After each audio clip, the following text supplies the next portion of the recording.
Hello friends, Sheetal live चॅनलमध्ये तुमचं सगळ्यांचं मनापासून मी स्वागत करते। तर आज मी तुमच्यासाठी स्पेशल रेसिपी घेऊन आलेली आहे, खानदेशी झणझणीत मटण।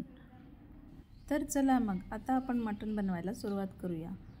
तर पहिले आपण मटण शिजवून घेणार आहोत।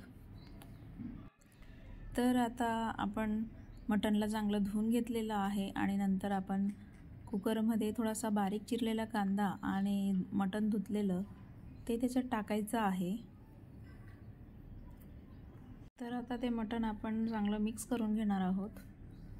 मिक्स केल्यानंतर त्याच्यात लागेल तितकी हळद टाकायची आहे, मीठ टाकायचं आहे आणि गरम पाणी टाकायचं आहे। तर तुम्हाला मी एक टिप सांगणार आहे इथं। तर आपण मटण शिजवायला टाकतो तेव्हा त्या मटणला पाणी सुटतं, तर ते पाणी चांगलंच आटू द्यायचं आहे आणि नंतर मग आपण गरम पाणी टाकणार आहोत आणि परत एकदा मिक्स करून घेणार आहोत।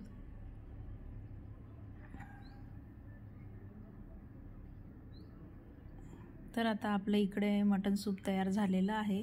तर कमेंटमध्ये मला नक्की सांगा की मटण सूप कसं झालेलं आहे। तर इकडे आपण आता भाजी करायला घेणार आहोत। भाजीसाठी मसाल्याला लागणारे हे साहित्य आहे खोबरं, कांदा, आलं लसूण पेस्ट, कोथिंबीर आणि तुम्हाला जर वाटलं तर तीळ वगैरे सगळं घेऊ शकता, पण मी इतकंच घेते। तर मी आता दाखवलेलं आहे व्हिडिओमध्ये, मी तितकंच साहित्यामध्ये करणार आहे। त्याला मिक्सरमध्ये बारीक करून घ्यायचं आहे। इकडे कढई ठेवलेली, तेल टाकलेलं आहे आणि त्याच्यात आपण बारीक केलेला मसाला टाकणार आहोत। तर त्या मसाल्याला चांगलं परतवून घ्यायचं आहे, मस्त तेल सुटोस्तर, म्हणजे चांगला भाजला की चांगली भाजी येते। तर आता तुम्ही बघू शकता की मसाल्याला चांगलं तेल सुटलेलं आहे आणि नंतर मग आता मी शिजलेलं मटण त्याच्यात टाकणार आहे आणि आपलं उरलेलं सूप आहे ते पण टाकून घेणार आहे। तर आता आपली इकडे झणझणीत खानदेशी मटण भाजी तयार झालेली आहे।